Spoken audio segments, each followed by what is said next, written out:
Oh.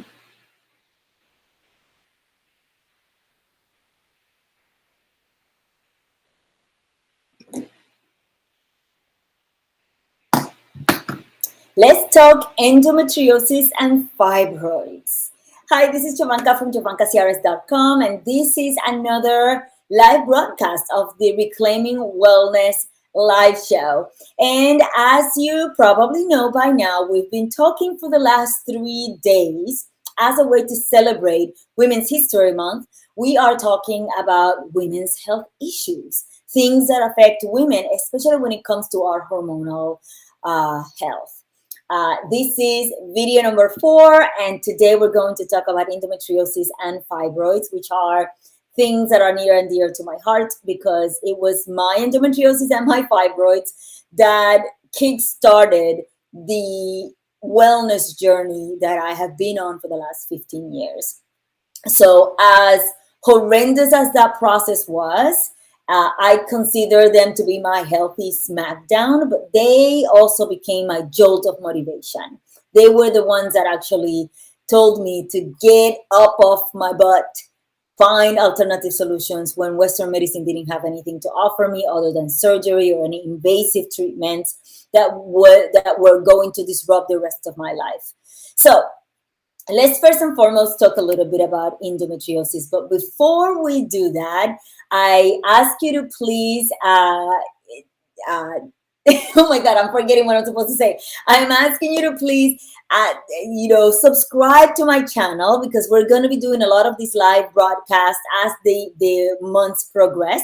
And this is the kind of stuff that you can actually listen to during Women's History Month, but you can listen to this for the rest of the year because you know what, your fibroids are not going away at the end of Women's History Month, and your friend's endometriosis is not going to stop. She's not going to stop struggling with it, or your best friend, or your daughter, or your mother. So make sure that you tell your friends that this is happening so that they too get to enjoy and learn a little bit more about how to handle their symptoms and become healthier and stronger.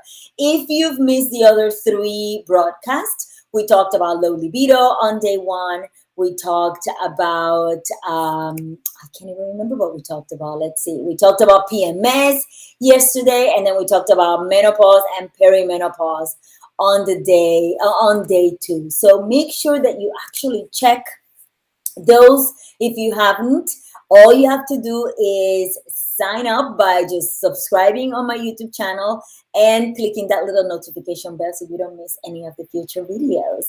So let's get to it. First of all, endometriosis. It's considered a disorder. It's very, very painful because the tissue that normally lines the inside of the uterus is called the endometrium, grows outside of the uterus. So it's actually like a web-like style of tissue, whitish, at least from the pictures, they look whitish, and it starts to grow outside of the uterus, causing a lot of pain and discomfort, right? It's just, it could involve your ovaries, your bowel, your bladder, and the tissue that lines your pelvis. When it gets out of control, it could be really, really painful. It could actually lead to issues of serious hormonal imbalance, serious issues of the urinary tract, and infertility, among other things. Most of what Western medicine approach to endometriosis is just a way to reduce pain, right? With the understanding that that is incurable. There's no long-term solution. We can go there and surgically remove some of that tissue that's not supposed to be there. In some cases, you cannot do it without causing severe damage to other parts of the body, and or potentially jeopardizing your fertility. So both Western medicine and Eastern medicine traditions believe that we can do a lot about preventing it, not just from happening, but from getting worse with diet and lifestyle. That is endometriosis.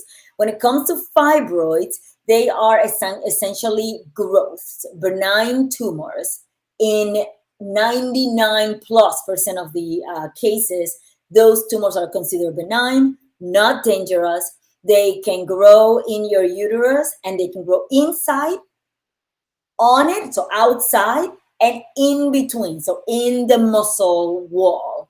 And they can also lead to many of the symptoms that you heard from before regarding endometriosis: pain, severe bleeding, or not enough bleeding, bulging, like feeling like really full, and almost, if they're large enough, you may look like you're 3 or 4 months pregnant. They are not dangerous unless you are trying to become pregnant or are already pregnant. And it's not to say that all of them are dangerous. Plenty of women have them and go on to have healthy pregnancies. In fact, a lot of women actually don't know that they have fibroids until they give birth, or they're having a C-section, or the doctor goes in there and goes like, oh, there's a fibroid right there. So yeah, they're just very, very precious. When it comes to both of them, the Eastern medicine traditions that I follow, and the things that helped me reduce pain and discomfort and eventually shrink those conditions to the point that I could go on with my life as if I didn't have any of these issues, were twofold. They were, of course, diet and lifestyle. That is, to me, is one of the most important things, even more so than lifestyle changes, like managing stress, like dealing with issues with your relationship, or healing trauma. All of that is incredibly important. But to me, changing my diet was critical, and I noticed the difference more significantly once I changed my diet. The other thing is using herbal protocols to help you reduce symptoms and restore some health in your hormonal world. So the foods to avoid. Well, actually, let me talk about the foods that are really good to help. No, let's talk about the foods to avoid. Anything that is non-organic. There's a lot of pesticides, a lot of chemicals that affect estrogen, and a lot of other cause a lot of hormonal disruption. And it is incredibly important that you actually can consume foods that have less of that pesticide and chemical overload than others. If your budget is limited, that may mean that you might have to learn how to eat 20% less. And the reality of the matter is that most of us can actually afford to eat 20% less food, less quantity of food. And when you consume foods that are very colorful, like colors of the rainbow, and very densely nourishing, you will realize that you will end up spending almost as much as you spend when you were consuming non-organic and junk foods, because you will need less food because your body will be fully nourished. And so you won't get as many food cravings as you did when you were eating salty, frozen meals all day long. Anything that is high in EPA and DHA will reduce inflammation and reduce pain. Flaxseed, hemp seeds, chia seeds, all of those are really amazing at helping you improve estrogen levels. I consume 2 to 3 daily portions daily, especially of chia and flax seeds. If you're the kind that consume animal flesh, wild caught fish will be a good option for you. Now, for me, I was told very early on to completely get rid of animal flesh, because my Ayurvedic practitioner at the time told me this is not helping you at all. Most of what I was eating was chicken and eggs and dairy, and all of them are highly estrogenic, highly polluted with a lot of antibiotics and crap that don't belong in your body and will end up in your body, and eventually it will end up in different parts of your body. You don't want them there. So that's how I became a vegan. I was actually looking for alternatives when I started using more cruciferous vegetables, more foods that are high in all the things that I'm mentioning now. When I was using more fibrous foods, more densely nourishing foods, I recognized that I lost the weight that I needed to lose. I didn't need as much food because I was getting nourished with the food that I was consuming, and my symptoms started to disappear. Avocados are another one, really amazing, healthy fats, high in fiber, high in potassium and magnesium, all of whom are very good at helping you support hormonal balance and reduce inflammation. I will also, so those are the foods to, I think I went all over the place, right? I told you the foods to avoid, but also tell you some of the stuff to consume. So my apologies for that. I hope you did understand. If you didn't, just go back to the beginning of the video. I would avoid anything that is processed, especially meats. Anything like embutidos, like cold cuts, like, salty stuff, prepped stuff, like avoid it all. Cause severe inflammation. They have a lot of toxic additives. It's not good for you. I mentioned dairy. I would stay away from it. Refined sugars. I would definitely stay away from it. Increases pain. It decreases immune function. I mean, it's just not good. If you're gonna have some fruit for sugar or very healthy fruit-like desserts that are relatively low in sugar, you can do that because, of course, life is short and you wanna try to enjoy yourself. Caffeine and alcohol are probably the other ones. I am not necessarily opposed to them, but for people that have severe issues like hormonal imbalances, you might want to consider getting rid of them for a few months and see how your body reacts. Doing a food journal, in fact, will be really critical for people with endometriosis and fibroids. You want to know how your body reacts with every single thing that you put in your body. That's why people do these elimination diets, right? You go back to square one, you start eating like a baby, only sweet potatoes and asparagus for like a day or two, then slowly reintroduce other types of foods, maybe some fruit. Journal how your body feels when you eat certain fruit. Add some caffeine. Journal what is happening with your body. Are you feeling more bloated? Are you feeling dry? Are you feeling constipated? Or are you having loose stools? It's important that we start learning to communicate with our bodies in a healthy way. So that's my pontification about foods. Now let's talk about the herbal remedies that I absolutely love. In the previous videos, I did mention this one because it's one of those that, it's a quintessential herbal, Western herbal plant for helping you balance your hormonal world. And that is Vitex or chasteberry.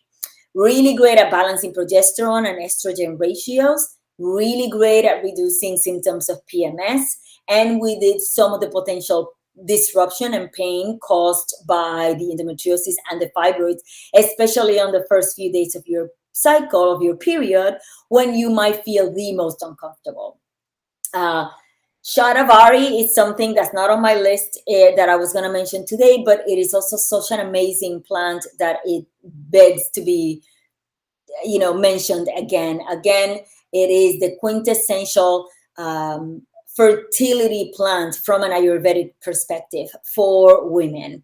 In a powder form, it is phenomenal at helping you balance your hormones and allegedly increases fertility. We don't know. We don't have data that shows that, but we know that women at all walks of life, at all stages in life, can benefit from its benefit. And then I love taking a B complex, supplement. B vitamins are crucial in estrogen levels and hormonal balance, so I tend to use it a lot.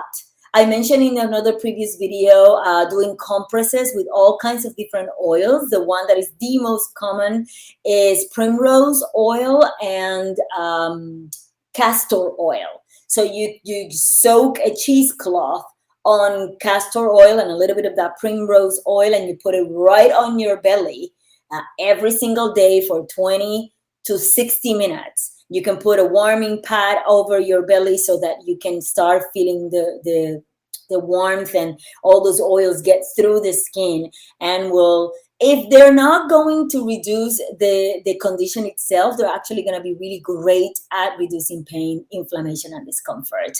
For that alone, it's like an internal hug. They're totally worth it. I also love taking milk thistle. I remember taking it because my Ayurvedic practitioner at the time was telling me, you need to detoxify your liver and support and the process of getting rid of these chemicals and these pollutants and all these things that we've been eating starts with the liver, right? As one of the major detoxification organs. So we can use dry brushing to help us clear our skin, herbs to help us clean our bowels, all kinds of amazing things to help us balance our hormones. But we need to pay attention to the liver because it is a critical organ to help you stay balanced, metabolize, and help you eliminate things that don't belong in your blood or in your system and in your, especially your blood and your GI tract. Some of the herbs, not the herbs, the essential oils, I wanted to mention one tiny essential oil. It's called clary sage. It is, I heard from a friend yesterday who was watching one of my videos and said, oh, you didn't mention clary sage for like perimenopause.